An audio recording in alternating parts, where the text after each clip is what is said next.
Bien, mes chers collègues, on va ouvrir cette session. Merci à tous d'être là. J'excuse 2 ou 3 collègues qui sont absents. Et notre secrétaire va faire l'appel. Alors, Madame Régine Anglard, Monsieur Jacques Ozou, Monsieur Didier Bazinet, Monsieur Hadi Benfeloul, Madame Gaëlle Blanc, Monsieur Thierry Boidet, Madame Mireille Borde, Madame Christelle Boucaud, Monsieur Pascal Bourdeau, Madame Francine Bourra, Monsieur Dominique Bousquet, Madame Caroline Capel, Madame Sylvie Chevalier, Monsieur Thierry Sipierre, Madame Corinne De Almeida, Madame Christelle Defoulny, Monsieur Henri Delage. Excusez. Ah, pardon. Monsieur Frédéric Delmarès, Monsieur Stéphane Dobels, présent. Monsieur Jean-Fred Drouin, Madame Marlene Flaquière, Monsieur Nicole Gervais, Madame Joëlle Hutte, Monsieur Michel Carpe, Madame Cécile Labarthe, Monsieur Michel Lajugie, Monsieur Bruno Lamonnerie, Madame Colette Langlade, Monsieur Jean-Paul Lotry, Monsieur Jean-Michel Magne, Madame Nathalie Manet-Carbonnière, Madame Marie-Lise Marsat, Madame Elisabeth Marty, Madame Natacha Maillot, Monsieur Serge Miriou, Monsieur Laurent Motion, Monsieur Yannick Nadal, Monsieur Thierry Nardou, Madame Juliette Nevers, Monsieur Germinal Perrault, Madame Brigitte Pistolosi, Monsieur Pascal Protano,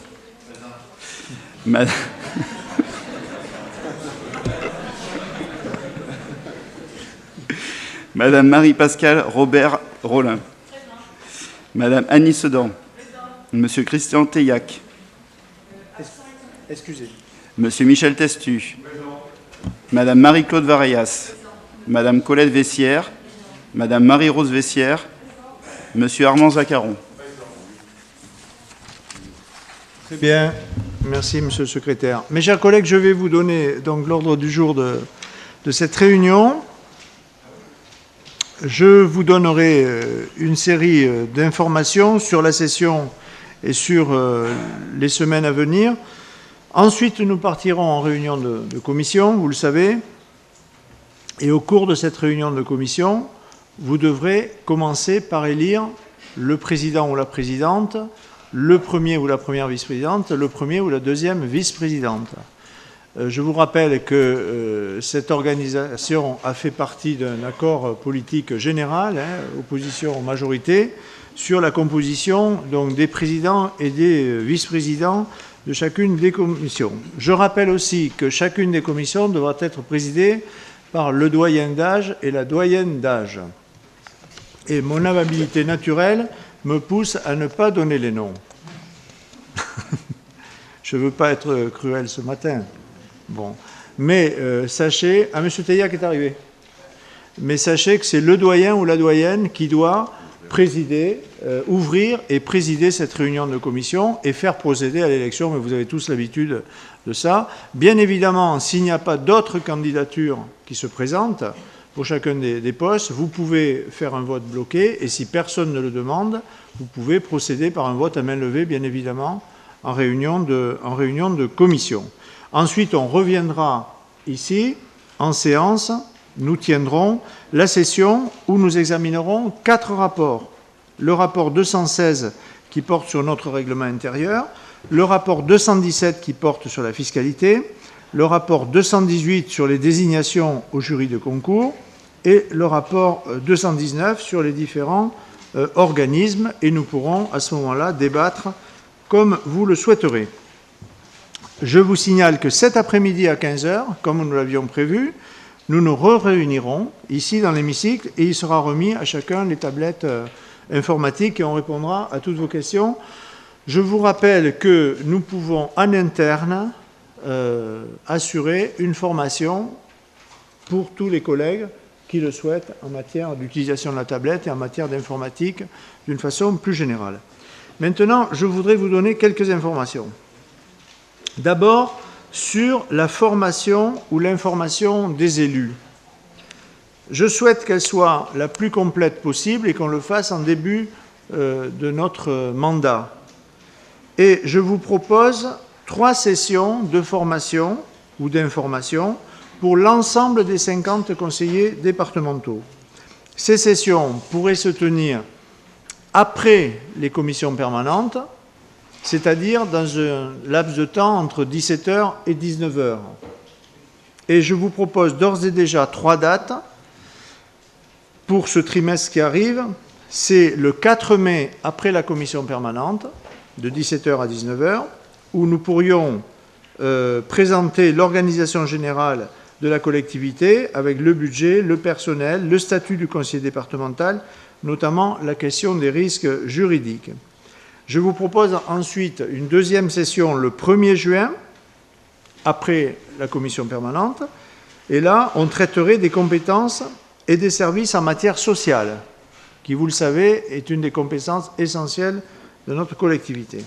Enfin, une 3e session de formation et d'information, le 29 juin, qui porterait sur les politiques territoriales. Et là, on parlerait des routes, du logement, du tourisme, de l'aide aux communes, etc.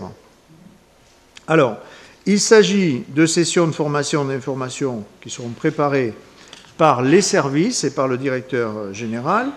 On ne fera pas appel à d'organismes extérieurs. Bien évidemment, ce ne sont pas des sessions de débat. Ce n'est pas là qu'on parlera de la politique du département. Ce sont des sessions de présentation et d'information. On aura tout le temps après pour le faire. Ensuite, je voudrais vous proposer une session spéciale consacrée à l'opération de l'ASCO, de façon à répondre de façon la plus précise à toutes les questions que vous vous posez. Et pour cela, je vous propose d'y consacrer une journée entière, la journée du vendredi 12 juin. Le matin à 10h30, au pôle international de la préhistoire, aux EISI, on ferait en salle une présentation à la fois du projet architectural, du parcours scénographique, du bilan financier et du contrat d'exploitation avec la Semitour. Et vous pourrez poser toutes les questions que vous souhaitez sur cet important chantier. L'après-midi, nous vous proposons un déplacement jusqu'à Montignac, et là, on effectuerait 2 visites. D'abord, la visite du chantier de l'ASCO 4, et ensuite, une visite des ateliers des facsimilés du Périgord qui réalisent, vous le savez, les panneaux qui sont dans le chantier de l'ASCO 4. Ça, ce serait donc le vendredi 12 juin. Puisqu'on parle de préhistoire, je voudrais vous dire que j'ai été invité à l'inauguration de la grotte Chauvet, qu'on appelle la grotte de la caverne du Pont d'Arc, puisque les droits de M. Chauvet ont été déposés. Je m'y suis rendu, j'y ai invité l'ancien président Cazot et une toute petite équipe, notamment le directeur général des services, parce qu'il me paraissait d'abord répondre à l'invitation de nos amis ardéchois et ensuite se rendre compte de ce que ça avait, de la réalisation, mais aussi de la façon dont vous avez préparé l'inauguration. Je dois vous dire que j'avais déjà visité à 3 reprises depuis 2 ans le chantier de la grotte Chauvet, de cet espace de restitution, dont le coût avoisine à peu près celui de la Dordogne, et on est un peu plus de 50 millions d'euros. C'est un chantier très important et un ouvrage très important pour le département de l'Ardèche, avec qui nous devons entretenir des relations privilégiées. J'ai moi-même des relations personnelles depuis longtemps avec ce département, puisque il y a très très longtemps de ça, j'y ai travaillé pendant 2 étés en tant que moniteur de canoë. J'avais 18 ans et 19 ans, ça fait un petit moment, mais depuis cette date, j'ai toujours eu des relations avec des amis ardéchois et surtout avec l'ancien président du Conseil général, les 2 anciens même, le président actuel et des collègues députés de ce département. Je crois que nous devons renforcer nos liens avec ce département parce qu'on a beaucoup de choses en commun. On a la préhistoire en commun, mais on a aussi les activités de pleine nature, et notamment le canoë, bien sûr, mais on a aussi, en matière agricole, beaucoup de points communs, la châtaigne en particulier, et d'autres points. Et je considère que les Ardéchois, comme tous ceux qui ont des sites préhistoriques dans le monde, ne sont pas des concurrents. Ils sont complémentaires de ce que nous faisons en Dordogne.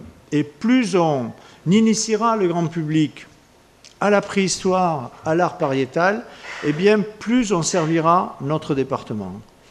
Parler de Chauvet, c'est parler d'art pariétal, et c'est en fait parler de Lascaux, qui a d'ailleurs été cité par le président de la République lors de cette inauguration.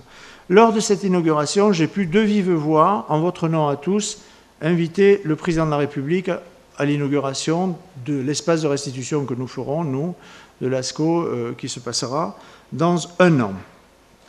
Je voudrais vous proposer, sur ce thème de la préhistoire, 2 déplacements. Un déplacement sur 2 jours que nous pourrions faire à l'automne, en septembre, fin septembre ou au mois d'octobre, une fois que la saison touristique est passée. Un déplacement à Chauvet et en Ardèche, que nous ferions ensemble. Et un autre déplacement au printemps, où nous irions à Altamira. C'est à peu près la même distance, à 6 heures de route, ou 6h30 de route, mais je crois qu'il est important d'aller voir ailleurs et d'aller voir ce que d'autres ont fait en matière d'espace de restitution.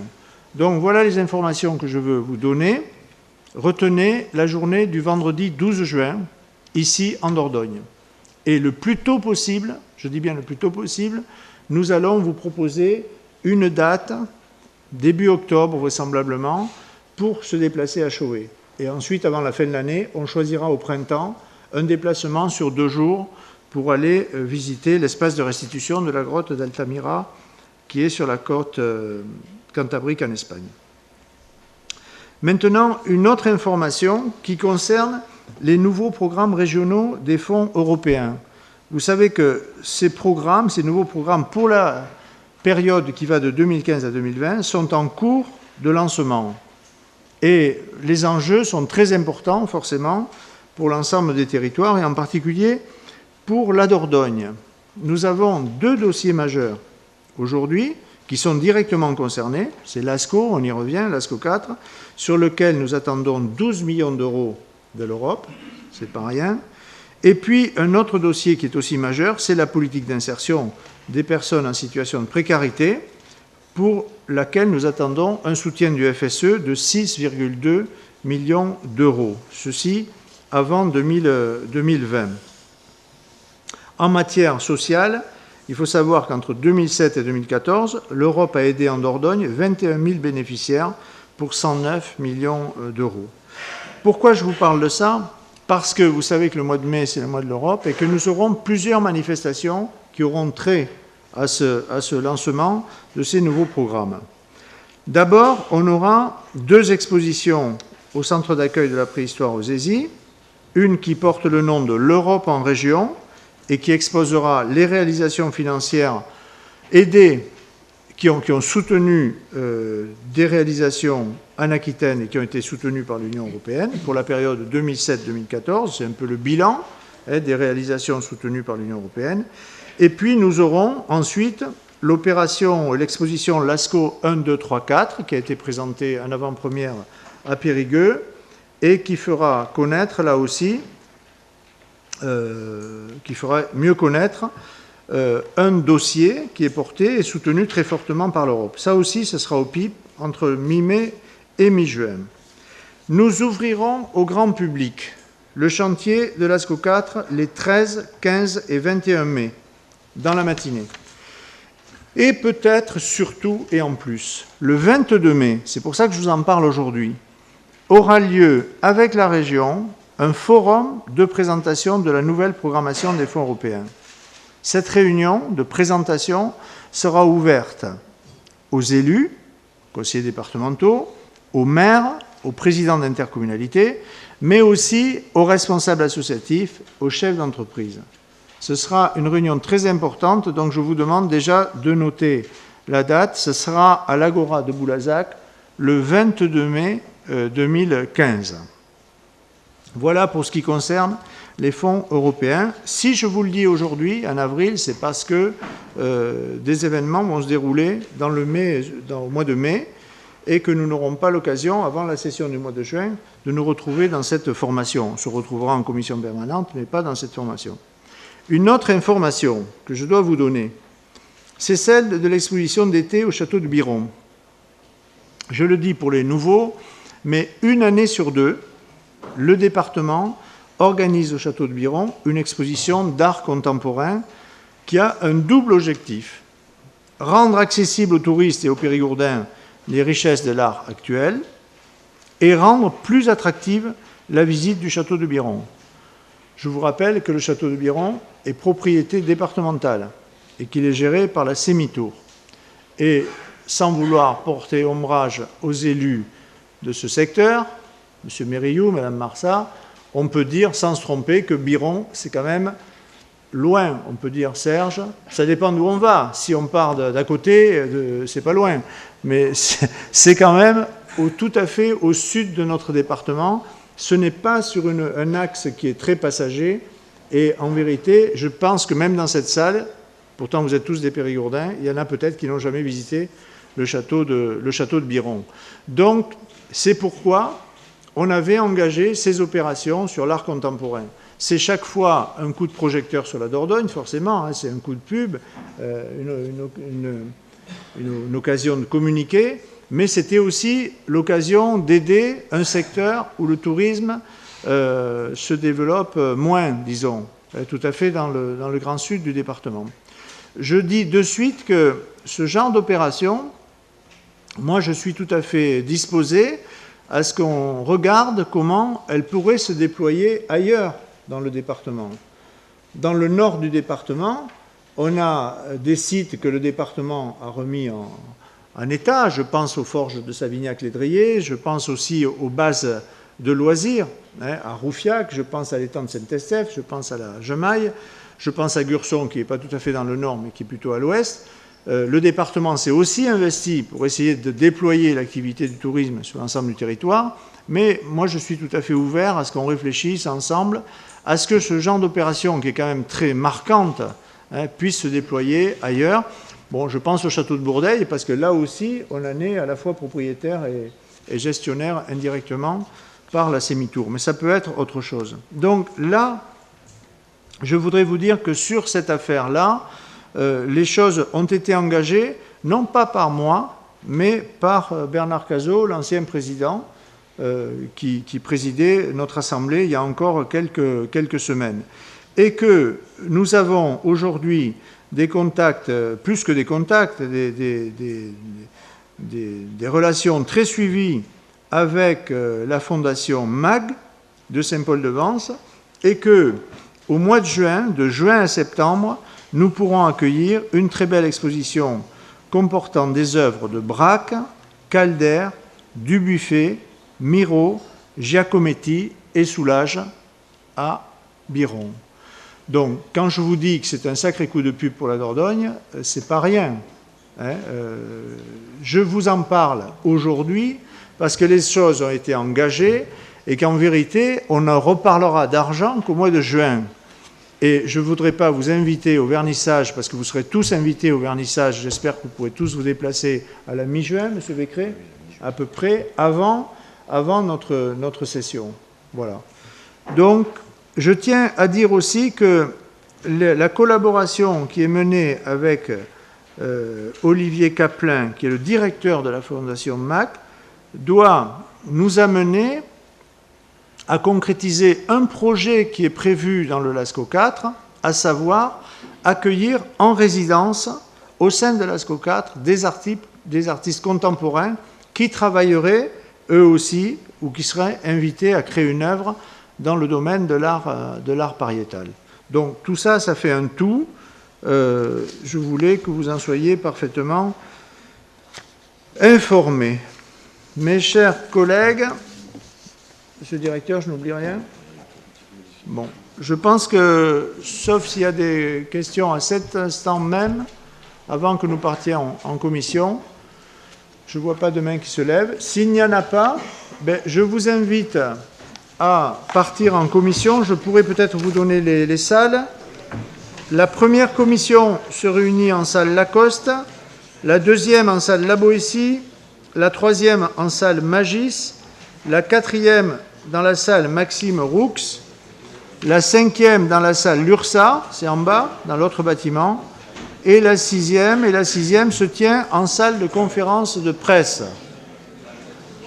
Mes chers collègues, je vous propose de vous retirer en commission et qu'on se retrouve à 10h30. On se retrouve à 10h30, dans 35 minutes. Oui, Armand? Pas de questions? Non, il a indiqué le lieu pour les nouveaux. Ah, voilà. Les plus anciens guident les nouveaux. C'est comme à l'école.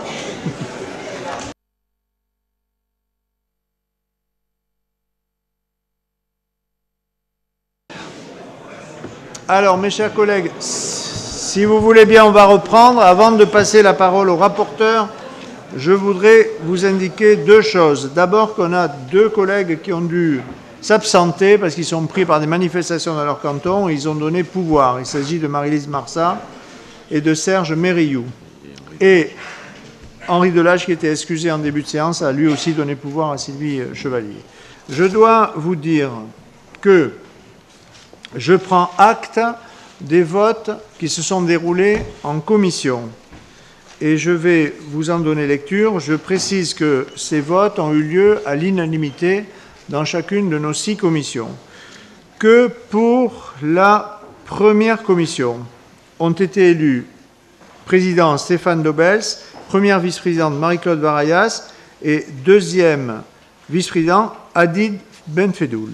Pour la deuxième commission ont été élus présidente Carline Capel, première vice-présidente Nathalie Manet-Carbonnière, deuxième vice-présidente Natacha Maillot.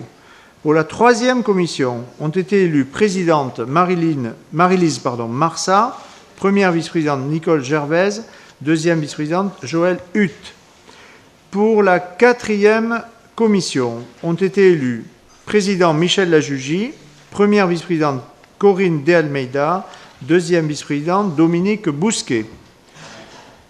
Pour la cinquième commission ont été élus président Michel Carpe, premier vice-président Thierry Nardou, deuxième vice-présidente Francine Bourra. Et enfin, pour la sixième commission, ont été élus présidente Juliette Nevers, premier vice-président Bruno Lamonnerie, deuxième vice-présidente Gaëlle Blanc. Et on peut commencer le rapport ?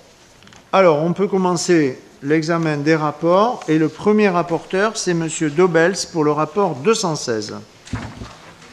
Donc pour le rapport 216, juste rappeler que le Conseil départemental doit établir son règlement intérieur dans le mois qui suit ce renouvellement. L'ensemble du nouveau règlement avait été transmis avant séance et donc lors de la séance, il n'y a pas eu d'observation. Donc la commission émet un avis favorable à l'unanimité.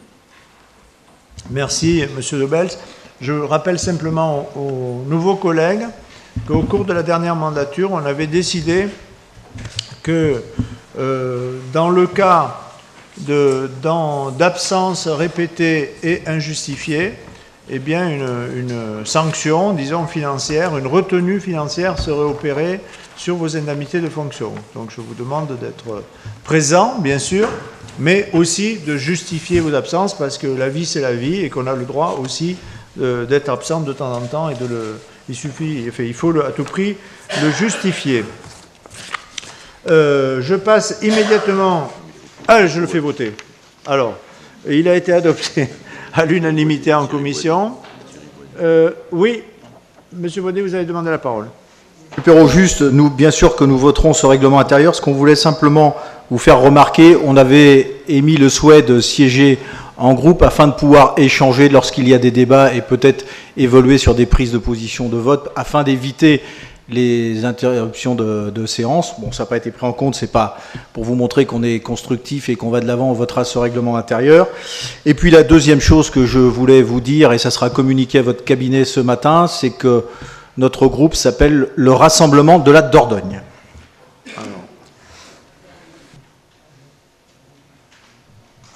Alors, je prends bonne note que vous vous appelez le Rassemblement de la Dordogne. Je suppose que vous espérez que votre groupe grandisse pour rassembler toute la Dordogne, M. Boisdet. C'est ça, certainement, ça veut dire ça. Si je peux m'exprimer, vous l'avez parfaitement compris, M. Perrault. Je vous remercie, Monsieur le Président. Écoutez, il n'y a pas de souci. Quant à votre demande qui avait été, en vérité, de nous répartir, comme dans l'hémicycle au niveau national, la gauche à gauche, la droite à droite, Monsieur Boisdet, il vous faut voir un signe d'ouverture de ma part du fait que nous sommes non pas rétablis et dispersés ou, par groupe, mais uniquement par ordre alphabétique. On est l'Assemblée départementale, quelles que soient nos sensibilités, et c'est normal qu'on ait des sensibilités différentes. Donc je ne veux pas créer des crispations ou faire en sorte que les mêmes soient tous d'un côté, les autres de l'autre. Vous souhaitez l'ouverture de ma part. Il faut y voir un signe d'ouverture, M. Boisdet. Donc je mets aux voix le règlement. Oui, M. Bousquet. Président, donc vous avez parlé d'ouverture.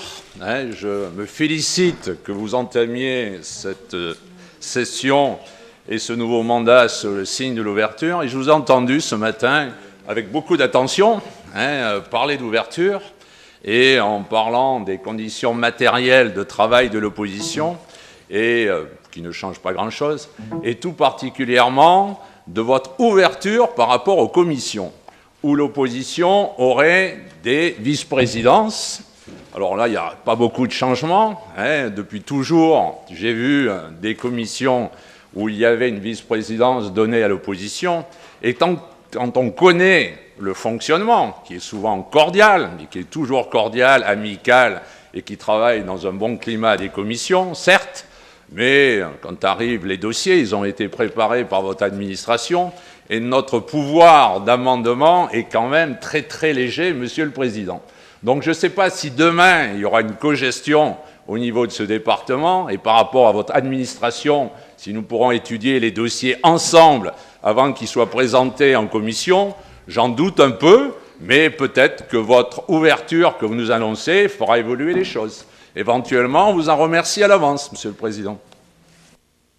Je vous remercie de votre remarque, Monsieur Bousquet. Je vous fais remarquer que c'est vrai que c'était la tradition, mais il n'y a aucune obligation à ce que l'opposition ait des fonctions de vice-président dans nos commissions. Vous le savez comme moi. Vous avez raison de dire qu'en commission, le travail se passe d'une façon cordiale. Ce que je peux vous dire, M. Bousquet, je le dis devant M. Becquerel, le directeur général des services, c'est que l'administration est totalement ouverte à toute demande d'information, de renseignements que vous avez, dont vous aurez besoin. Et le fait que l'on passe, que l'on dématérialise, que l'on passe du papier à l'écran, nous permettra, je crois, une plus grande transparence. Le fait aussi que nos débats soient retransmis, le fait que vous puissiez retrouver, via les nouvelles technologies, l'ensemble de nos délibérations, etc., etc., doit faire en sorte que cette maison soit une maison de verre, M. Bousquet. Vous voulez au dossier suivant, c'est le... Non, il faudrait quand même que je le fasse voter, parce que vous n'y arriverez pas. Donc, qui est favorable à l'adoption du règlement intérieur? Monsieur Teillac, Mme Manet, vous ne voulez pas voter? Je vous... L'unanimité. Donc on passe au rapport numéro 217 qui a trait à la fiscalité. Monsieur Nadal. Oui, Monsieur le Président, mes chers collègues, donc peut-être quelques rappels qui sont dans la libération pour les nouveaux sur la fiscalité du département, puisque depuis 2011, il y a eu des gros changements. Maintenant, nous n'avons plus que le taux de la taxe sur le foncier bâti à voter. Ça, c'est la première nouveauté depuis 2011. Et on ne perçoit plus la taxe d'habitation, ni la taxe sur le foncier non bâti. Et quant à la contribution à la valeur ajoutée des entreprises, c'est-à-dire la CVAE, qui est venue remplacer la taxe professionnelle lors de cette même réforme, ce n'est pas nous qui en votons le taux, puisqu'elle est calculée sur un taux national. Alors, suite à la mise en œuvre de cette réforme, le taux départemental de référence pour le foncier bâti, dont il est question aujourd'hui, s'établit à 23,45%. Il comprend, c'est historique aussi, l'ancien taux départemental qui était de 17,97, le taux régional de foncier bâti de 3,17% que nous avons récupéré, et une fraction des frais de gestion s'élevant à 2,31%, ce qui fait bien un total de 23,45%. Bien entendu, comme c'est la seule ressource dynamique qui nous reste, sur laquelle en tout cas nous ayons un pouvoir, leur produit ne représente qu'à peine plus de 20% de nos recettes de fonctionnement. Alors, le produit de la taxe sur le foncier bâti estimé au budget primitif 2015, c'est-à-dire que nous avons voté au mois de janvier, est de 95 277 226 €. Il a été calculé sur ce taux inchangé. Les bases prévisionnelles communiquées par la direction départementale des finances publiques sont de 405 332 000 € et nous donnent un produit assuré de 95 50 354 €, c'est-à-dire un petit peu moins que ce qui est voté au budget primitif, mais nous avons toujours des rôles complémentaires qui nous permettent d'être certains que nous atteindrons et que nous dépasserons certainement un petit peu ce que nous avons inscrit au budget primitif. L'extension des bases imposables par rapport à l'année dernière est de 2,65%, qui se décompose en 0,90% de revalorisation. Nous avons eu la même chose, bien sûr, dans nos communes ou nos communautés de communes, et 1,75% d'extension de la matière imposable. Il vous est rappelé que ces bases évoluaient plus rapidement. Dans le passé, on observe depuis 2013 un ralentissement de l'extension physique, puisqu'elle était de l'ordre de 2,5% jusqu'à présent. Mais ça s'est dit un petit peu au ralentissement des constructions nouvelles notamment. Il convient de rappeler que le niveau de base net de foncier bâti de la Dordogne est inférieur de 8% à la moyenne nationale de la strate, puisque nous avons en Dordogne 930 € net de base par habitant, et alors que les chiffres nationaux sont de 1010 €. Donc nous sommes nettement au-dessous, c'est-à-dire que nous avons des taux qui sont plutôt dans le nombre de départements où les taux sont importants, mais nos bases sont faibles. Au produit du foncier bâti s'ajouteront en 2015 les montants de la CVAE à hauteur de 26 271 598 € et l'imposition forfaitaire sur les entreprises de réseau, les IFER, pour 724 563 €, pour des prévisions qui étaient légèrement inférieures pour la première, 26 100 000, et légèrement supérieures pour la seconde, 747 000. Donc on aura un produit de fiscalité total de 122 46 515 €, très proche de l'inscription de 122 124 226 € que nous avons voté au budget primitif. Et donc, comme je le disais, les rôles complémentaires devraient procurer le supplément de recettes. L'année dernière, nous avons eu 313 169 € de plus au niveau de ces rôles supplémentaires.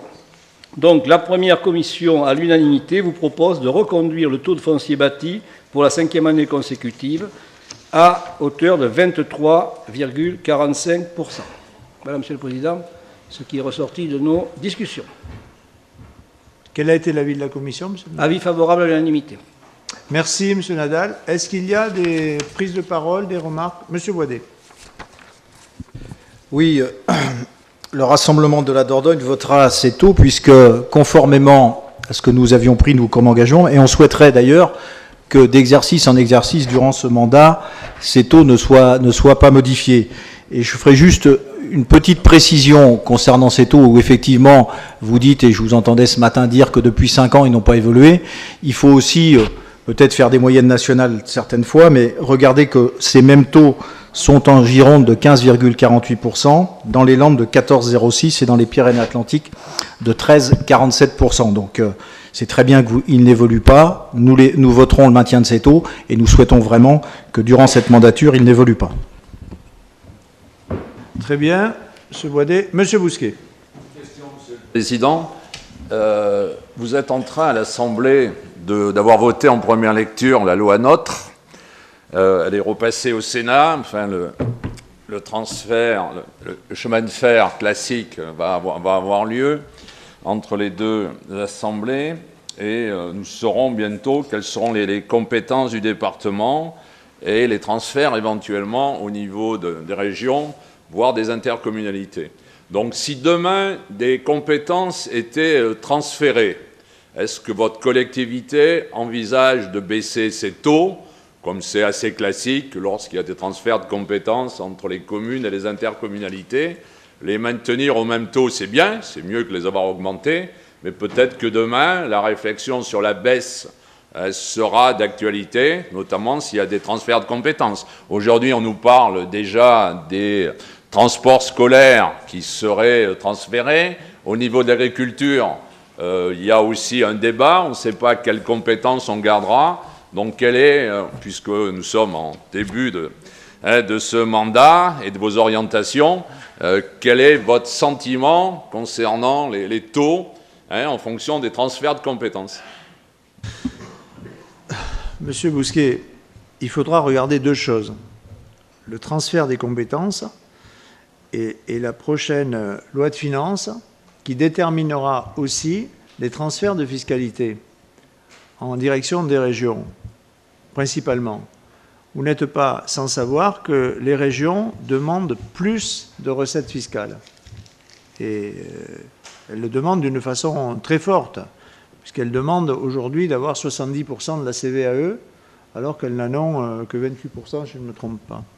Sur la question des compétences, ce que je peux vous dire aujourd'hui, pour avoir depuis un an travaillé sur cette affaire-là, on sait déjà ce qui va partir à la région. Ce qui va partir à la région concerne les transports. Pourquoi? Puisque la compétence, depuis le début des régions, la compétence de mobilité était conférée aux régions. Donc, le transport interurbain, et ça concerne la Dordogne, puisqu'on a 10 lignes interurbaines, et le transport scolaire sera transféré à la région. De vous à moi, pour le transport scolaire, y aura-t-il un retour vers le département en matière de gestion? La question peut être posée, puisqu'on peut se demander s'il sera plus simple de Bordeaux de gérer les 12 départements de la grande région en matière de transport scolaire que nous. Bon, mais en tout cas, sur le plan des compétences, puisque la loi devait clarifier, la compétence des transports est dévolue à la région, comme elle l'a aujourd'hui sur les chemins de fer. Ensuite, il y a une autre compétence qui, à coup sûr, part à la région. En matière économique, c'est l'aide directe aux entreprises. Je dis bien l'aide directe. L'aide à l'investissement et l'aide au soutien aux entreprises en difficulté. Et pour nous, c'est quelque chose de relativement important, puisque en 2014, le département a attribué ou alloué 1,4 million aux aides aux entreprises directes et la région 1,5 million. Donc vous voyez que l'effort sur la Dordogne est quasiment équivalent. Cette compétence-là, à partir de 2017, pas à partir de 2016, mais cette compétence-là, à partir de 2017, devrait être là aussi transférée, si la deuxième lecture le confirme, mais à mon sens c'est ce qui se passera, sera transférée aux régions, puisque la compétence de l'économie, vous le savez, elle est dévolue aux régions, et on le sait depuis le début. Ensuite, vous savez que dans la loi NOTRe, on a conforté les départements sur la compétence sociale, mais aussi sur sa compétence territoriale et sur la solidarité territoriale. Et au titre de la solidarité territoriale, nous continuerons à intervenir en matière économique sur l'aide à la création des zones d'activité. Nous continuerons à intervenir sur l'aide à l'immobilier d'entreprise.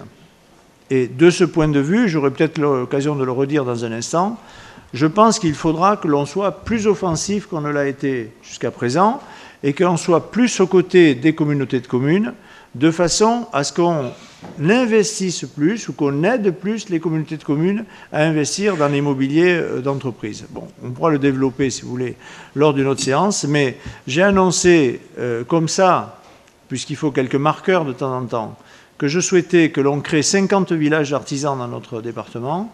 Eh bien, je souhaite qu'on le fasse. Et je souhaite que chacune des communautés de communes qui recoupent les anciens cantons réfléchissent d'ores et déjà à créer des villages d'artisans. Ils n'ont pas besoin d'avoir 50 postes, hein. Il ne s'agit pas de ça. Mais à mon connaissance, aujourd'hui, il y en a 3 en Dordogne. Il y en a à Aimé, il y en a à Boulazac et il y en a à Dôme. Et je crois que ce qu'on a fait pour les commerçants à travers les multiples ruraux, ce qu'on est en train de faire aujourd'hui pour les professions médicales, à travers les maisons de santé pluridisciplinaires, il faut qu'on le fasse pour les artisans.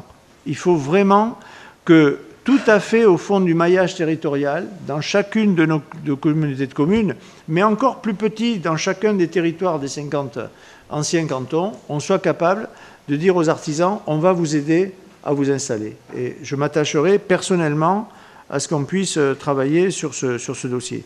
Voilà les deux compétences majeures que je vous ai données en transport et le transfert des aides directes aux entreprises qui vont partir à la région. Donc nous verrons, quand la loi sera définitivement adoptée, nous verrons quand la loi de finances sera passée et qu'on saura exactement quel est le transfert de fiscalité qui a été fait en faveur des régions. Nous verrons à ce moment-là si l'on peut répondre à la question que vous posez, à savoir ajuster notre fiscalité à nos compétences.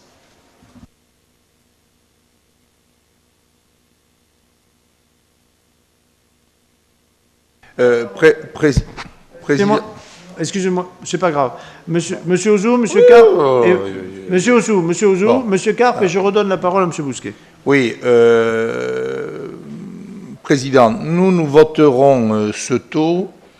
Je voudrais quand même faire une réponse à notre collègue Boisdet. C'est vrai que on peut toujours comparer de département à département. Attention, j'ai une toute petite expertise en la matière et comparer les départements, les matières fiscales ne sont pas les mêmes, les règles d'évaluation ne sont pas les mêmes. Ce qu'il est intéressant de faire, ce n'est pas de regarder le taux, mais c'est de chercher, par exemple, la contribution par habitant ou par ménage, et on se rendra compte que les écarts qui apparaissent sur les taux ne se retrouvent pas sur la contribution des familles, à maison ou à périmètre constant, parce qu'il y a des traditions, c'est comme dans les communes, y compris ici en Dordogne, on sait qu'entre la vallée de l'Île, par exemple, et l'agglomération, les valeurs locatives sont très très différentes.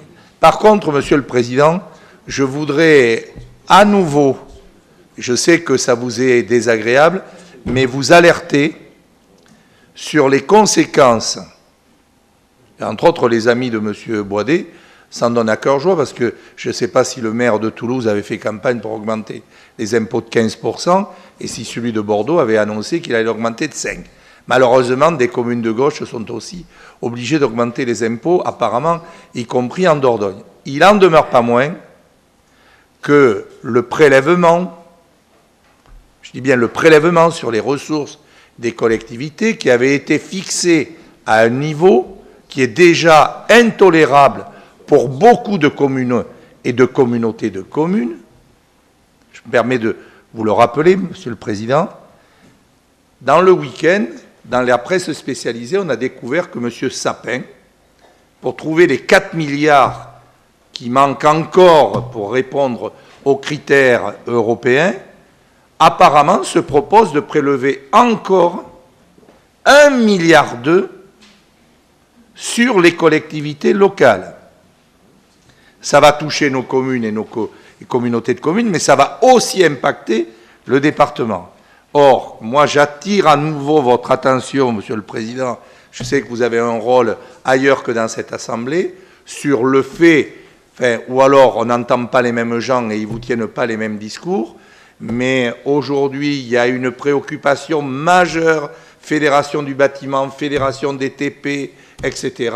Il suffit de lire les comptes rendus des budgets, des comptes rendus dans la presse des communes, on voit bien qu'il y a un niveau d'investissement qui est en recul au niveau de nos collectivités. Or, dans un département comme la Dordogne, ça me permettra de faire la synthèse avec ce qu'avait dit M. Boisdet, moi j'ai l'habitude de dire qu'à Bordeaux, à Toulouse et ailleurs, il y a une vie économique et une vie immobilière qui est indépendante du département. Par contre, votre dernière intervention, y compris sur les villages artisans, montre que dans des départements ruraux comme les nôtres, si les collectivités ne sont pas à l'initiative, eh bien, il y a des investissements réduits. Donc j'attire à nouveau l'attention sur les graves difficultés et les conséquences très difficiles que impacte cette mesure de prélèvement sur les ressources des collectivités, et le 1,2 milliard qui s'ajouterait apparemment dans les prochaines semaines ne ferait qu'aggraver ma préoccupation. Merci.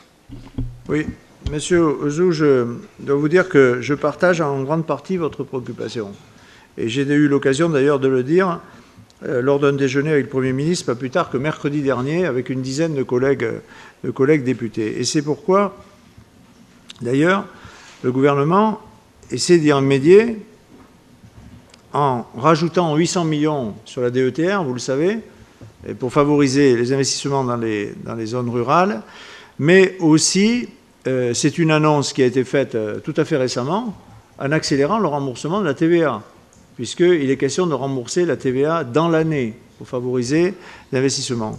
Mais je crois qu'en effet, je suis tout à fait conscient de cette affaire-là, et aujourd'hui, on voit pas mal de communes, surtout des grandes villes d'ailleurs, augmenter leur taux d'imposition, majoritairement à droite, mais à gauche aussi, il faut le dire, sous le double effet de ce que vous annoncez, et surtout des restrictions et des baisses de dotation dans les 2 années à venir, d'une façon plus malicieuse aussi, parce qu'on est en début de mandat, et qu'il est rare que les gens augmentent leurs impôts à la fin de leur mandat. Et c'est plutôt au début des mandats des 6 années que ce genre d'augmentation s'opère.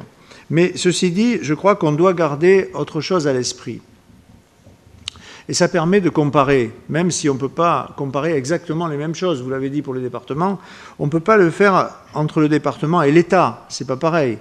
Mais on parle souvent de la dette du département de la Dordogne, et je me suis engagé au mois de juin à avoir un rapport spécial pendant la session. La dette du département en Dordogne, c'est à peu près 1 000 € par habitant. Mais ce qu'il faut savoir, chers collègues, c'est que la dette de l'État, c'est 33 000 € par habitant dans notre pays. Et qu'aujourd'hui, le problème de dette publique, il ne vient pas de nos départements, essentiellement, mais il vient de la dette publique au niveau de l'État. Et on voit bien que la réduction du train de vie de l'État, c'est une chose dont tout le monde parle, mais qu'on est incapable de mettre en place. Je ne veux pas vouloir agresser nos collègues de la minorité, de l'opposition, mais quand même leur rappeler que pendant les 5 années du mandat de M. Sarkozy, la dette de l'État est passée de 1 000 milliards à 1 800 milliards dans notre pays. C'est ça la réalité pendant 5 ans. Et qu'à un moment donné, eh bien, il faut bien solder les comptes. Et qu'en effet, notre pays est soumis à une pression importante qui est celui de ne pas continuer à augmenter sa dette. Et quel que soit le gouvernement qui succédera au gouvernement d'aujourd'hui, il aura exactement la même difficulté en face de lui. Et c'est pourquoi eh bien, des efforts sont demandés à tous. Ils ont été demandés aux Français d'une façon massive. C'est 30 milliards d'impôts de plus pendant les 2 dernières années Sarkozy, et c'est 30 milliards d'impôts de plus qu'on a demandé d'efforts aux Français pendant les 2 premières années de Hollande. C'est ça la réalité. Moi, je ne vous raconte pas d'histoire, je vous donne les chiffres exacts. Et cette pression fiscale sur les Français, on a bien vu que là aussi, elle nous menait dans l'impasse. Toutes sortes d'impasses d'ailleurs, y compris politiques. Et donc, aujourd'hui, c'est machine arrière sur les impôts aux Français, puisque en 2015, il y a 9 millions de ménages en France qui paieront moins d'impôts. Mais c'est vrai, parfaitement exact, qu'il est demandé un effort conséquent aux collectivités, que ce soit les chambres consulaires ou que ce soit les communes ou les départements. À nous de mieux gérer, c'est pas facile, parce que les réductions et la baisse des dépenses publiques, elle n'est pas facile à faire. Et je pense que l'opposition, qui nous demande de faire des économies, nous dira certainement, dans les semaines à venir, qu'est-ce qu'on doit, où est-ce qu'on doit faire porter le plan social. Est-ce qu'il faut licencier nos employés départementaux dans le domaine des collèges, dans le domaine des routes, dans le domaine de la protection de l'enfance ou dans le domaine du social? Il faudra nous le dire, hein, puisque je pense que les propositions arriveront. puisqu'il faut faire des économies. Mais moi, je veux bien, mais où? Et c'est pareil pour l'État. C'est pareil pour l'État, parce que la fonction publique, qu'elle soit territoriale, d'État ou hospitalière, elle est là, et on ne va pas engager un plan social dans notre pays de ce point de vue. Et je crois qu'il faut qu'on soit conscient de ces difficultés, mais je pense qu'au niveau de l'investissement public, nous avons raison de demander à ce qu'il soit mieux soutenu qu'aujourd'hui, parce que ça rejaillit directement sur l'emploi dans nos territoires. Ceci dit, le département, et vous le savez, puisque vous avez voté le budget, continue et continuera à investir. C'est, je vous le rappelle, 94 millions d'euros en 2015 que nous avons voté et qui se répartissent entre l'aide aux communes, entre l'investissement sur notre propre patrimoine et sur le travail que l'on fait, en gros sur la voirie, 5 millions d'équipements de voirie autour de l'ASCO et 23 millions que l'on va engager sur les routes départementales. Voilà. Alors, la parole m'a été demandée par M. Carpe. Oui, Monsieur le Président, mes chers collègues, bien sûr, le groupe socialiste et apparenté va voter ce dossier, puisqu'en fait, il fait partie de la politique que nous menons depuis maintenant quelques années. Elle a été réaffirmée au cours des OB, elle a été votée au cours du BP, et elle est confirmée aujourd'hui. Donc, nous n'augmentons pas le taux de la fiscalité donc sur le foncier bâti, puisque ça nous permet jusqu'à présent, et je dis bien jusqu'à présent, ça nous permet de mener à bien la politique que nous avons définie avec le président Cazot et avec vous, Monsieur le Président, pour cette année. C'est-à-dire que nous maintenons avec ce taux inchangé un niveau d'investissement important et nous permettons également aux services de mener la politique que nous avons décidée. Alors, indépendamment du taux, indépendamment de l'investissement que nous avons de 94 millions, il y a également toute la partie qu'on ne connaît pas ou qu'on voit moins, qui est l'investissement, je dirais, indirect. C'est ce qui se passe, par exemple, pour la politique du logement, sur lequel nous injectons également quelques dizaines de millions d'euros. Mais c'est également toute la politique sociale qui nous permet, je dirais, un peu de perfuser le département. Et ça, c'est important parce que c'est vrai qu'on sort d'une campagne électorale où on nous a expliqué, vous venez de le dire, qu'il fallait faire des économies. Moi, je reviens à ce que disait Francis Colbach à son époque. Lorsqu'on arrive aux gommes et au crayon, il faut s'arrêter. Il faut quand même laisser aujourd'hui au service le soin de pouvoir mener à bien cette politique que nous avons affirmée. Et nous ne pouvons pas sans cesse louer les services et sans cesse louer le travail réalisé par les services du département si derrière, donc, on est obligé, on veut encore serrer les boulons. Moi, pour avoir assumé et assuré la vice-présidence du logement pendant pas mal d'années, je peux vous dire que ce qui est fait dans les services est quelque chose d'important, mais par contre, il faut avoir les moyens de le faire. Et si on ne donne pas aux services les moyens de mener cette politique aujourd'hui, donc, eh ben, ma foi, on va aller dans le mur. Je rappelle que cette politique départementale, c'est une politique quotidienne, c'est ce que vivent les gens. Et lorsque l'on sort d'une campagne électorale, on peut se rendre compte. Parce que la politique qui est menée, c'est ce qu'on voit tous les jours, c'est ce qui arrive dans le quotidien des gens. Alors si cette politique, aujourd'hui, on peut continuer à la mener sans augmenter les impôts, c'est encore mieux, parce que augmenter les impôts, c'est également baisser le pouvoir d'achat des Périgourdins.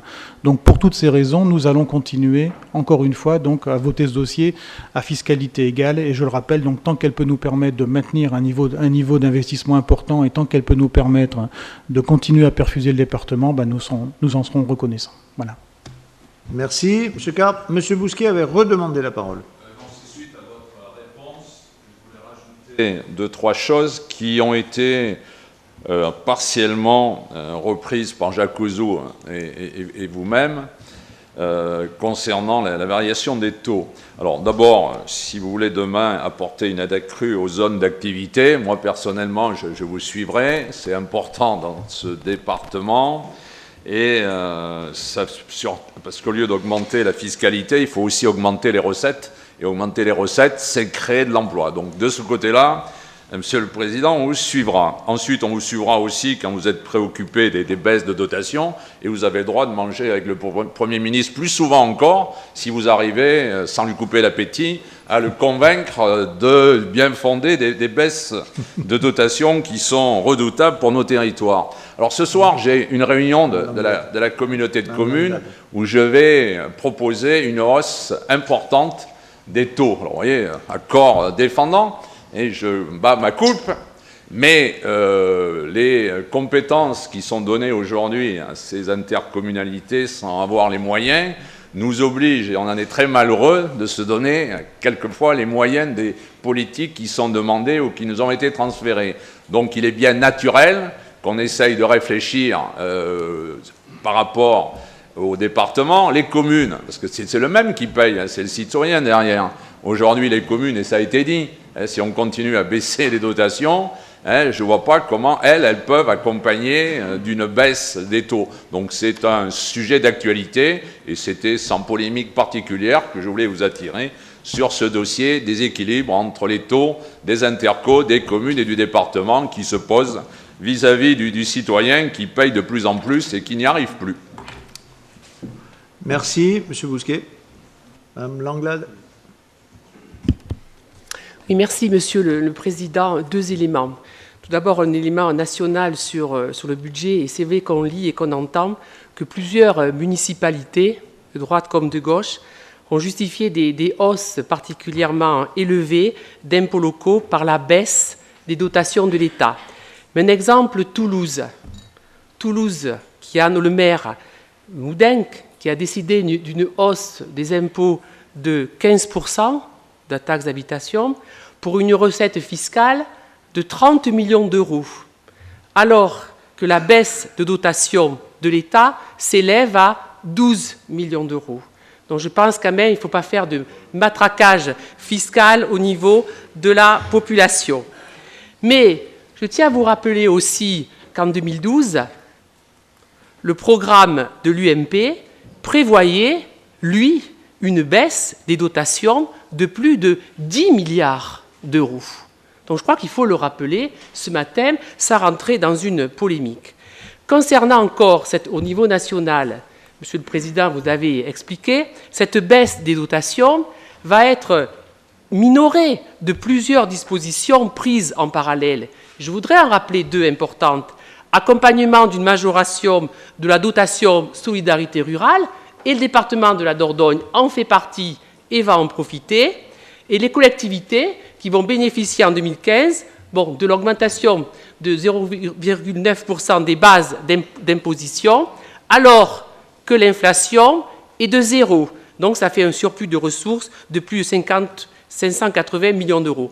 Enfin, pour conclure, Monsieur le Président, je voudrais vous dire et vous rappeler tout le plaisir et tout le dynamisme que nous avons à travailler à vos côtés. Ce matin, on a beaucoup entendu parler de budget, de recettes, mais vous savez que nous sommes tous et toutes très attachés à notre département de la Dordogne. Nous avons encore envie de le voir évoluer, de travailler à vos côtés pour développer ensemble notre territoire, amener du dynamisme sur nos bassins de vie, quels que soient les domaines que vous avez soulignés et listés. Je vous remercie. Merci, Mme Langlade. On a terminé, donc je peux... Monsieur Ouzou. Alors, Président, moi je veux bien qu'on se fasse du bien. Oui, tout à fait. Ce qui est important, c'est de voir la réalité. Voilà. Je pense que ce que vient de dire concernant le maire de Toulouse, c'est clair. Bon, mais le gars, il s'est fait 18 millions de retapes sous prétexte de... Bon, ça, à 15 points... Mais ça laisse à penser quand même qu'il fallait qu'il y mette au moins 5 pour compenser les 12 qu'on lui prenait. Ça, c'est la première. Par contre, il ne faut pas se raconter d'histoire. Moi, je suis membre, au titre de l'Union des maires, à la commission de la DETR. Certes, au lieu de 9,3 millions, on a 11 millions, on a 2,9 millions de plus de dotation.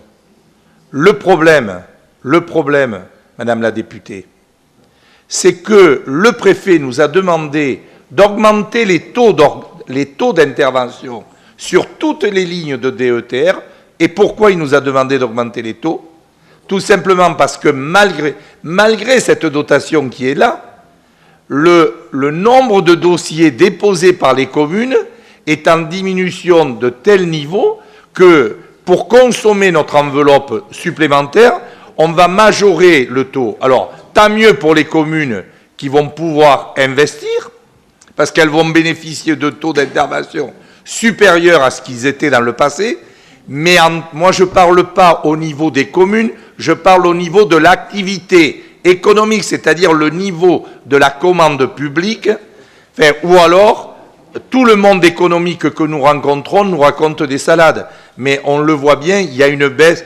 Alors, certes, c'est ce que je voulais dire au président. Et notre président, oui, et notre président, ça me permet d'intervenir, et là, ce n'est pas du Ouzou et ce n'est pas le Parti communiste. C'est la lettre de Sorman. Ouais, mais tu as de bonne lecture, Jacques. En 2014, il y a une réduction, une contraction de la dérive de la dépense publique. Et même le gouvernement, le secrétaire d'État, s'en est félicité. Ce qui est bien. Mais si je lis Sorman, il dit « Mais de tels progrès ne sont pas à mettre au crédit de l'État.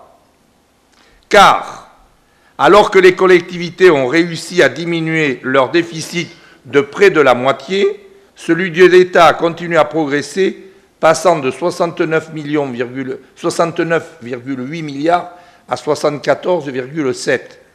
Ce qui m'amène à répéter, ce qui est un peu abscon, je veux bien en convenir, pendant ce que je disais dans la campagne électorale, attention à ce que, à force de soigner le malade, quand il sera guéri, il sera mort. Voilà. Ces précisions, M. Ouzou. Je vais vous donner des précisions qui concernent notre département. Exactement sur ces baisses-là, pour que tout le monde ait les mêmes chiffres en tête. En 2014, on a baissé notre dotation DGF de 2 millions.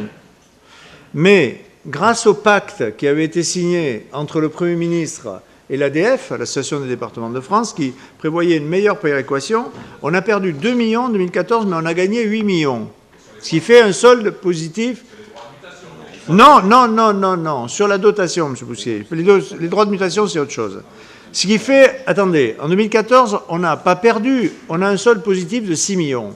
Mais attendez, vous inquiétez pas, ça va baisser, malheureusement. En 2015, on a 5,5 millions de moins de dotation. Et là, la péréquation, elle n'est que de plus 2. Donc, on perd en 2015. On perd 3,5. On est bien d'accord. En 2016, on reperdra 5,5. En 2017, on reperdra 5,5. D'accord ? Ce qui fait qu'on perd au total 14,5 et je dois soustraire les 6 de Rabiot. Donc, ce qui fait qu'on aura en fait perdu, sur les 3 années, on aura perdu 8,5 millions de dotation. C'est ça, les chiffres qui concernent notre département. Exact. Mes chers collègues, après toutes ces explications, je soumets au vote le rapport 2017, préparé et présenté par M. Nadal, après un vote unanime de la Commission. Je le soumets au vote. Ceux qui sont d'avis de l'adopter, lèvent la main.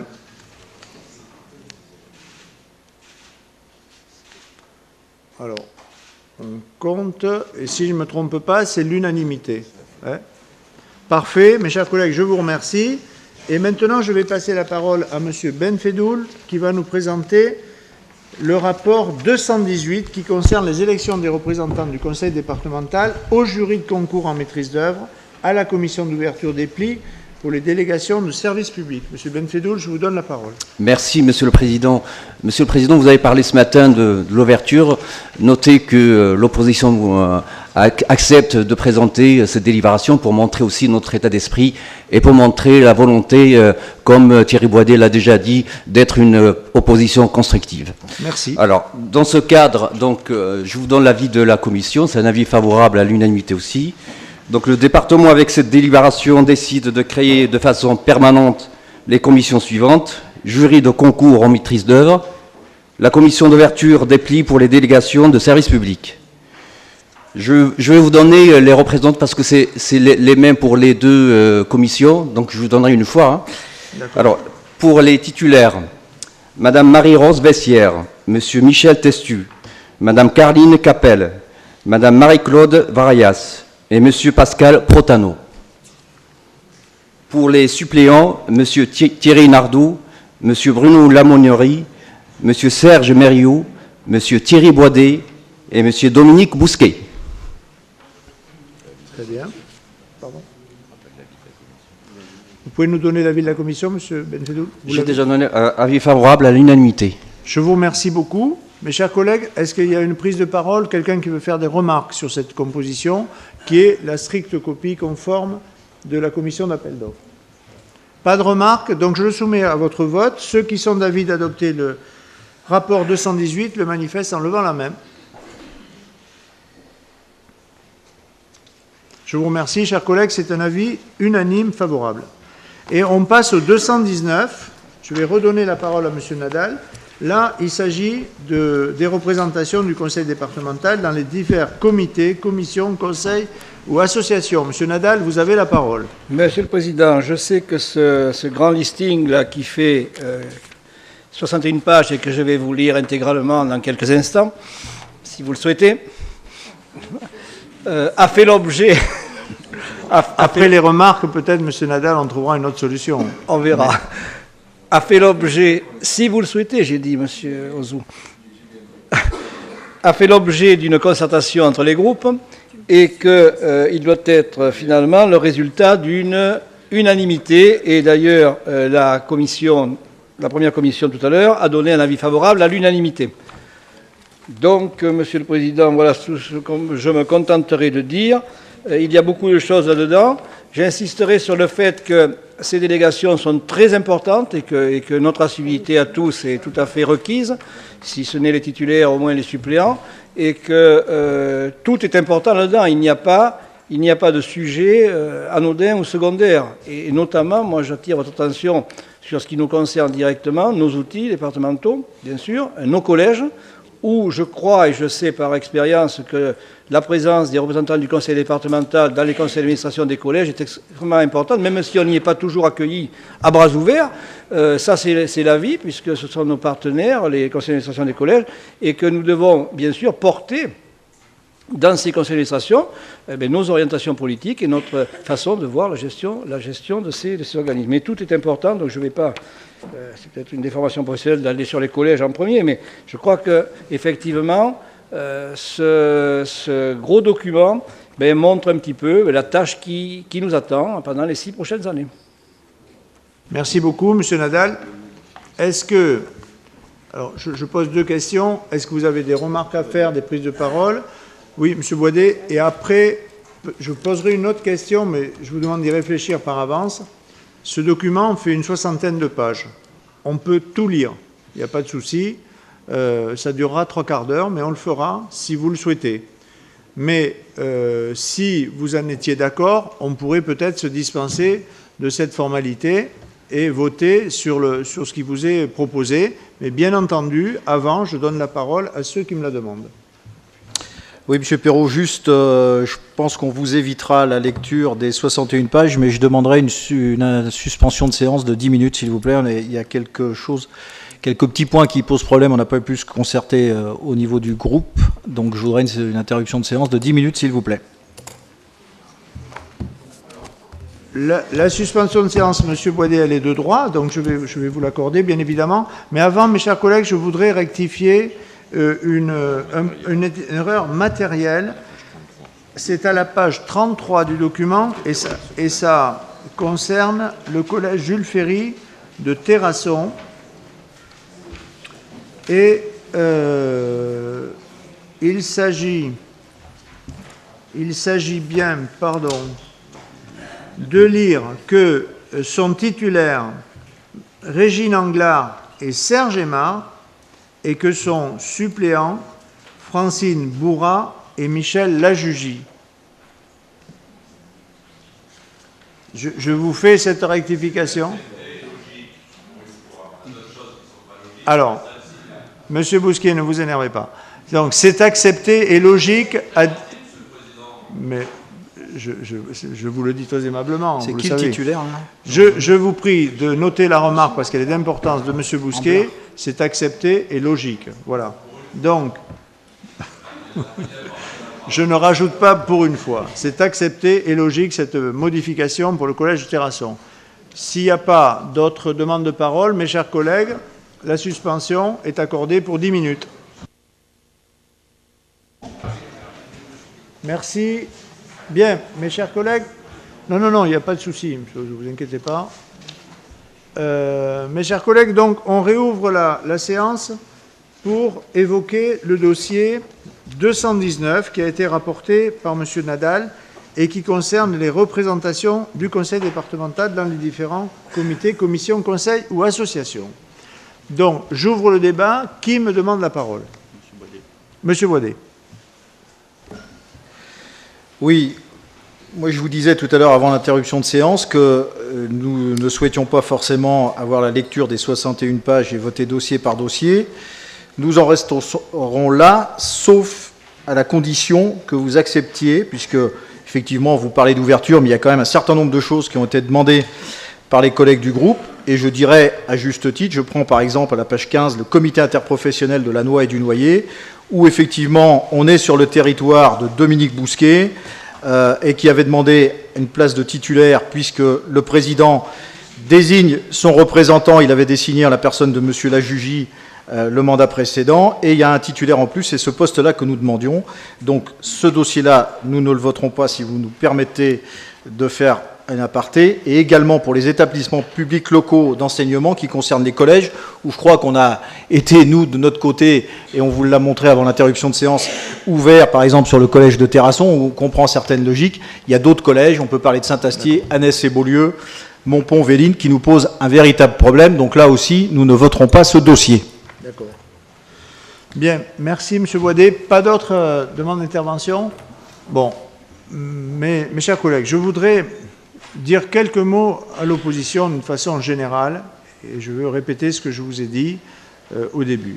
L'opposition aura toute sa place dans cette maison, et c'est tout simplement l'application de la démocratie. Ce n'est pas toujours le cas partout, dans d'autres instances, mais ici, ce sera comme ça. Maintenant, chacun doit comprendre qu'il y a une majorité et une opposition. L'opposition a ses contingences, M. Boidet, je vous le disais il y a un instant, mais la majorité aussi a ses contingences. Il faut qu'on essaie de le comprendre. Donc, pour ce qui est du syndicat de la Noix, M. Bousquet m'en a parlé personnellement. Il sera suppléant. Il n'y est pas, mais il sera suppléant au syndicat de la Noix.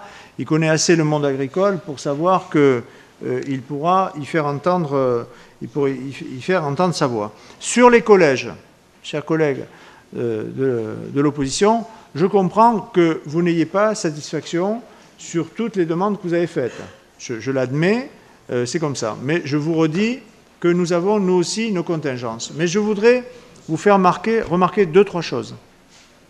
D'abord, Monsieur le Président du groupe, j'ai accédé tout à fait de bonne grâce et tout à fait normalement à vos demandes quant aux moyens que vous m'avez demandé, que ce soit la consolidation des emplois des assistants du groupe, que ce soit sur le plan matériel, purement des histoires d'appareils, ou que ce soit tout simplement l'espace. Hein. Donc je l'ai fait de bonne grâce et c'est tout à fait normal. Je veux vous faire une remarque. Pour ce qui est des collèges privés, sur la question des collèges, pour ce qui est des collèges privés, il se trouve qu'il n'y a qu'un représentant dans les collèges privés. Et que nous aurions pu dire la majorité, c'est la majorité, il faut qu'elle soit présente. Et donc, dans ce cas-là, il n'y avait pas de représentant de l'opposition. Et dans les collèges privés, je vous rappelle qu'à Périgueux, ce sera Madame Motion à Saint-Joseph, que ce sera... Monsieur, je vous demande pardon, Monsieur Motion.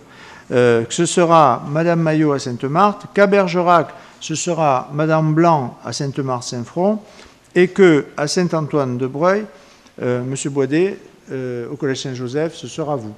Non, mais je vous le fais remarquer. Vous pouvez me faire remarquer des choses dans l'autre sens. Je sais, à titre personnel, Monsieur Boidet, que vous auriez souhaité être titulaire au Collège de Montpont.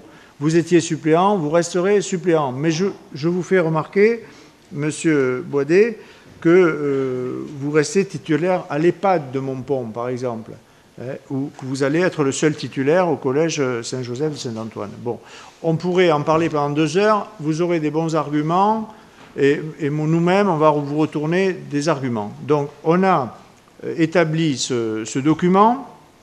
J'accepte, M. Boidet, à votre demande, à savoir que l'on fasse un vote différencié sur la question de la Noix, du syndicat de la Noix, et ensuite la question des collèges, de façon ensuite qu'on puisse voter sur l'ensemble du texte. Alors, il faut bien qu'on ne se trompe pas dans les pages, pour le compte-rendu. Le syndicat de la Noix, c'est à la page 15. On ne se trompe pas. hein, et pour les collèges, c'est de la page, des pages 28 à 33. Pour les collèges. Ah, pardon, excusez-moi, Monsieur Bousquet, je ne vous avais pas vu. Président, c'est pire que ce que j'avais vu, hein, ce qui n'est pas peu dire, hein, parce que pour votre ouverture, elle est quand même absolument exceptionnelle.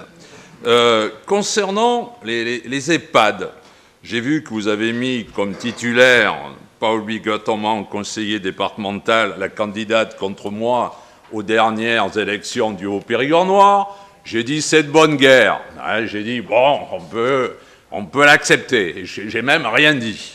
Et j'étais prêt à l'accepter, hein, puisque c'est sur Hautefort, bien qu'elle soit première adjointe et qu'elle aurait pu totalement y siéger au nom de la municipalité. Mais si on veut me provoquer, pourquoi pas, hein, ça fait partie du jeu. Mais au collège de Thonon, alors là c'est quand même exceptionnel, elle qui a jamais dû mettre les pieds à Thonon, à part pendant la campagne électorale, que vous la mettiez au collège de Thonon, comme titulaire. Non, mais c'est du scandale et de la provocation, Monsieur le Président. Donc vous commencez très très mal votre mandature et votre ouverture. Bon, Monsieur Bousquet, je vous reconnais parfaitement. Je vous remercie de vos propos et on va passer au vote. Alors, sur la question... Ah, Monsieur Boisdet redemande la parole. Préciser que ce n'est pas un vote obtus comme vous essayez de le démontrer. Simplement, ce qui choque nos collègues, et ce n'est pas que sur l'espace de Thonon, vous venez de parler de démocratie, etc. La démocratie, elle s'est exprimée. La preuve, c'est que vous avez la majorité, nous sommes dans l'opposition. Mais en revanche, il y a des cantons où ce sont des élus du groupe Le Rassemblement de la Dordogne qui l'ont emporté, et effectivement, vous mettez comme titulaire des gens qui viennent d'être battus. Il n'y a pas que Thonon, je peux vous parler de Véline, on peut vous parler de Saint-Astier, on peut vous parler d'Annès-et-Beaulieu, et je trouve qu'en termes d'ouverture, c'est plutôt de la provocation. Monsieur Boisdet, il n'y a pas de provocation derrière tout ça. Il y a tout simplement, dans tous les collèges, en dehors des collèges privés, dans tous les collèges, il y a un représentant de la majorité. Point à la ligne, c'est tout. Ne cherchez pas des problèmes où il n'y en a pas. Et il y a mais même au collège de Thonon, je suis désolé, Monsieur Bousquet, mais il y aura un représentant de la majorité que la majorité a choisi. Voilà, ça nous paraît tout simplement normal. Et puis, je veux vous faire une autre remarque. Au début des désignations, en début de mandature, tout le monde se bat parce que tout le monde veut être partout. Et puis, au fil des semaines, on se rend compte que chacun d'entre vous vient nous dire « mais moi j'ai ça, moi j'ai ça, moi j'ai ça, je ne peux pas y aller, je ne peux pas y aller, je ne peux pas y aller ». Et si vous voulez, je vous donne un exemple, un seul exemple. On a mis en place, lors de la première session d'installation, la commission d'appel d'offres. Parce que c'est une commission très importante qui doit statuer toutes les semaines. Et j'avais tenu qu'à la première réunion d'installation de la commission d'appel d'offres, tout le monde soit représenté, soit invité, pardon. Je parle bien de tous les titulaires et de tous les suppléants. Alors, M. Boisdet et M. Bousquet, je ne vais pas vous donner les noms, mais il se trouve que vos suppléants n'ont pas assisté à cette première réunion. Alors, les suppléants, c'était nous. Bien entendu, vous expliquez comment... Monsieur Bousquet, mais voilà, mais je vous donne cet exemple et je vous dis que vous étiez invité, Monsieur Bousquet, parce que c'était la première. Et je tenais à ce que la première, tous les membres de la commission, qu'ils soient titulaires ou suppléants, soient présents. Vous avez reçu une invitation. Je n'allais pas dire les noms, mais vous avez dit que c'est M. Bousquet et Boisdet, c'est parfaitement exact. Vous avez reçu une invitation et vous n'y êtes pas allé. Alors, n'essayez pas, en début de mandature, de nous dire que vous allez être totalement sacrifié. Ce n'est pas vrai. Chacun de cette Assemblée, vous le verrez, et on en reparlera dans quelques semaines, chacun aura largement de quoi travailler pour le département de la Dordogne. Alors, maintenant...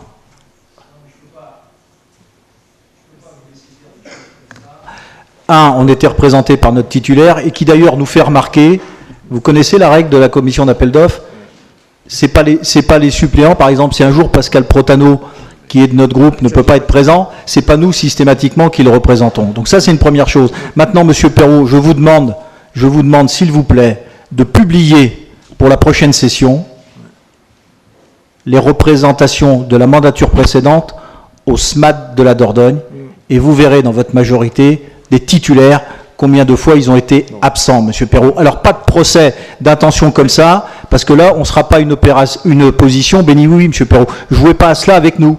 Jouez pas à nous. Le SMAT, c'est autrement plus important. Je peux vous parler aussi du centre hospitalier de Vauclair avant qu'il y ait la réforme. Il y a des gens qui sont venus un jour pour voter, juste pour un vote, parce qu'on les a rameutés. Eh les syndicats disaient, mais qui c'est ceux-là? On ne les avait jamais vus. Ils étaient de votre majorité, M. Perrault. Alors, pas de procès de cette manière, s'il vous plaît.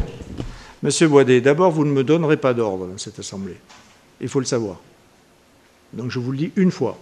Vous ne me donnerez pas d'ordre. Et vous ne me parlez pas sur ce ton. Deuxièmement, mes chers collègues, je redis ce que je vous ai dit.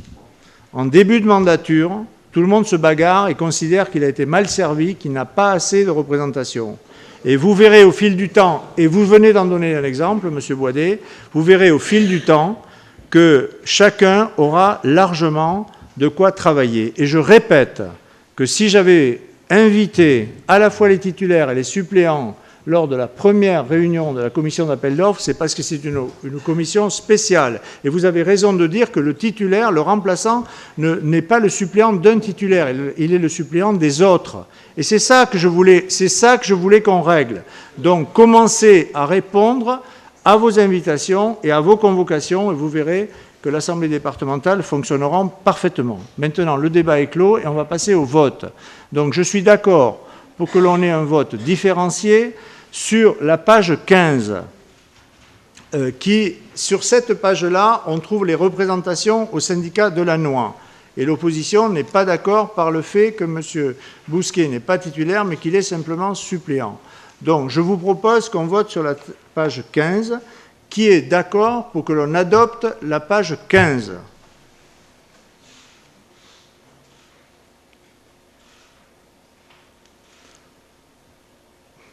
Vous savez compter jusqu'à 12, monsieur ? Ça va. Bon, 38 à 12. Maintenant, on va voter sur les pages 28 à 33, où nous avons aussi un désaccord. D'accord ? C'est la question des collèges. Nous avons un désaccord, on acte le désaccord, mais on passe au vote. Donc, je vous propose de voter. Ceux qui sont d'accord pour approuver les pages 28 à 33 le manifestent en levant la main. Je vous remercie. 38 à 12. Et maintenant, mes chers collègues, je vous propose de voter sur l'ensemble des autres pages du document avec l'ensemble des délégations. Ceux qui sont d'avis de les adopter le manifestent en levant la main. Et sur les autres pages, nous sommes donc, mes chers collègues, à l'unanimité. Je vous remercie. Alors, nous avons épuisé l'ordre du jour et je voudrais vous donner une petite information matérielle et dire aux nouveaux et rappeler aux autres que vous avez à l'entrée un casier nominatif à l'accueil du Conseil général et que vous en apercevrez, il y a des gens qui viennent et qui vous déposent un courrier, le plus souvent c'est du courrier collectif, mais aussi quelquefois du courrier individuel. Donc, je vous rappelle que vous devez, quand vous venez à l'Assemblée, au Conseil départemental, vérifier si on vous a laissé quelque chose dans vos casiers. Ça, c'est la première chose. La deuxième, c'est une affaire matérielle. Il est midi. On a terminé très tôt nos travaux. Est-ce qu'au lieu de 15 h, vous seriez d'accord qu'on fasse la distribution des tablettes à 14 h 30, ce qui nous ferait gagner à tous demi-heure? Vous en êtes à 14 h? Moi, je veux bien tenter le coup. 14 h, si vous préférez. Eh bien, c'est entendu. On se retrouve à 14 h ici et vous avez 2 heures pour aller déjeuner. Mes chers collègues, je vous remercie.